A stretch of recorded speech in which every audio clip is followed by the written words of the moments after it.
Hi, it's Nina. Hello and welcome again on our Rainer channel. And in today's video, we're going to talk about how to fix Messenger notification not showing. So let's get started.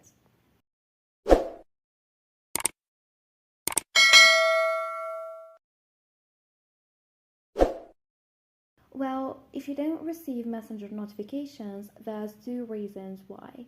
Well, the first reason you need to make sure of is that you don't turn on the DND mode or the do not disturb mode. So if you've turned off the DND mode, so as you see here, calls and notification won't be silenced, because as you see here, calls and notification will be silenced. So when you turn it on, you won't receive any notification, including messenger notification.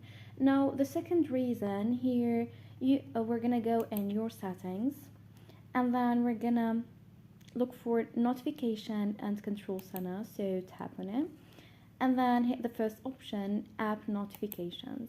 So here you might have turned off messenger notification and you forgot, so you must turn them on again. So as you see here, messenger notification are turned off.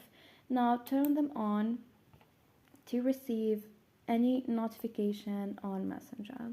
So if someone sends you a message on messenger, you will receive that message and it will appear on your screen. And this is it. Thanks for watching. See ya.